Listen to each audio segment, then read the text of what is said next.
জুবিন গাৰ্গৰ মৃত্যু গোচৰৰ তৃতীয়টো শুনানিত উপস্থিত হৈ গৰিমা শইকীয়া গাৰ্গে কি মন্তব্য কৰিলে আহকচোন শুনো।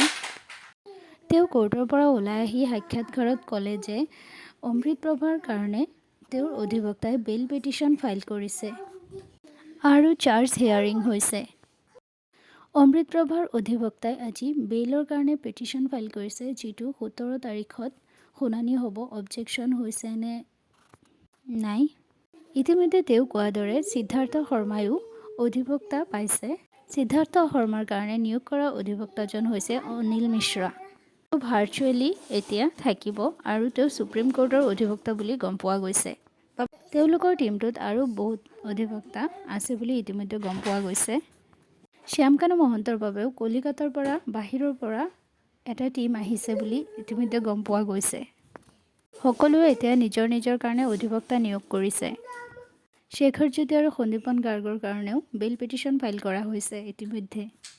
তেওঁ আৰু কৈছে যে এতিয়া ডিফেন্স পাৰ্টিয়ে সকলো ডাঙৰ ডাঙৰ অধিবক্তা নিয়োগ কৰি সিহঁতৰ পাৰ্টিটো ষ্ট্ৰং কৰি তুলিছে। এতিয়া আমিও নিজকে ষ্ট্ৰং বনাব লাগিব। তেওঁৰ এটাই অনুৰোধ চৰকাৰৰ ফালে যে চৰকাৰে যাতে বিহিত ব্যৱস্থা লৈ ভাল অধিবক্তা নিয়োগ কৰে। এতিয়া যাতে চৰকাৰে তেওঁক পাব্লিক প্ৰচিকিউশ্যনৰ এটা সবল খুব শক্তিশালী টীম এটা গঠন কৰি দিয়ে জুবিন দাৰ কাৰণে, যাতে জুবিন দাৰ ন্যায়ৰ হকে তেওঁলোকে যুঁজি যাব পাৰে।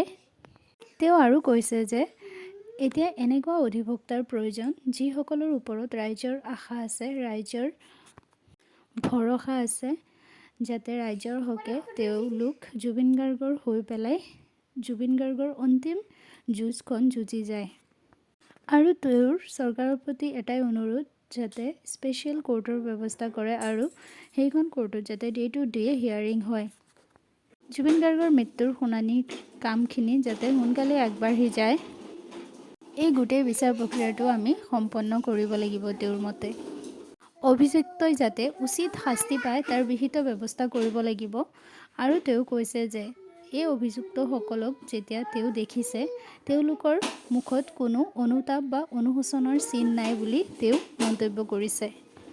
তেওঁলোকৰ কাৰণে যে জুবিন নামৰ এজন ডাঙৰ সত্তা নাইকিয়া হৈ গ'ল, অসমৰ যেন এখন ডাঙৰ সম্পদ হেৰুৱাই গ'ল, সেইটো এই অভিযুক্তসকলৰ মুখত অকণো অনুতাপৰ চিন নাই বুলি তেওঁ মন্তব্য কৰিছে।